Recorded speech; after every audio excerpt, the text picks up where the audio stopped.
د پاکستان د کورنو چارو وزارت ویلي چې پنجاب حکومت په صوبه کې د امنیت د پاره د پوج خاص کړي او په صوبه کې د پوج په ځای کولو منځوري ورکړې شوې ده.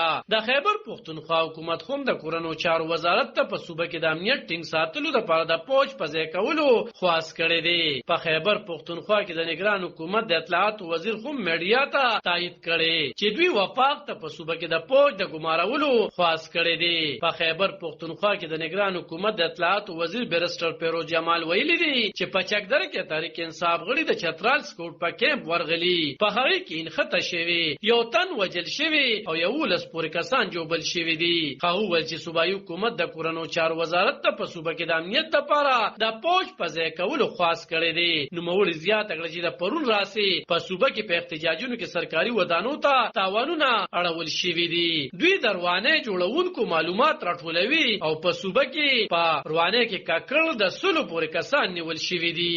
د پاکستان د کورنو چارو وزارت اعلامیه چې په مطبوعاتو خپره شوې پکې ویل شوي چې په صوبه کې د امنیت لپاره د پوج په ځای کولو منځوري ورکړل شوې ده او د پوځي خلکارو د شمیرې او وسایلو پاړون به د صوبې حکومت او پوځي چارواکي مشوره کوي. ویل شوي چې پوج به د څومره وخته پورې په صوبه کې د امنیت لپاره په ځای وي. صوبایي حکومت او پوج به په دغه هم مشوره کوي. د تحریک انصاف ګوند یو مشر او بهرونو چارو مخکنی وزیر شاه محمود قریشي وایي چې د عمران خان د ژوند په اړه اندېښنه لري ځکه چې وایي هغه د هغه چا په بند کې دی چې ژوند ته یې ترې خطر و.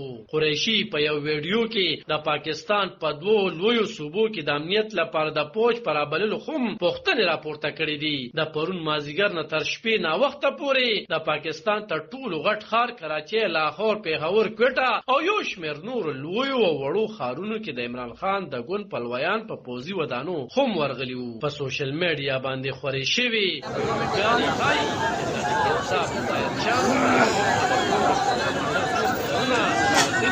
او خلته یې ودانۍ ته اور اچولی وو او ګاډي یې مات کړي دي. پاکستان تحریک انصاف ګوند ویلي چې پورم نه احتجاجونه کوي کوم چې د دوی آئینی او قانوني حق دی. عالم خان شیرپو، دلبر نیوز، 400 دا پاکستان.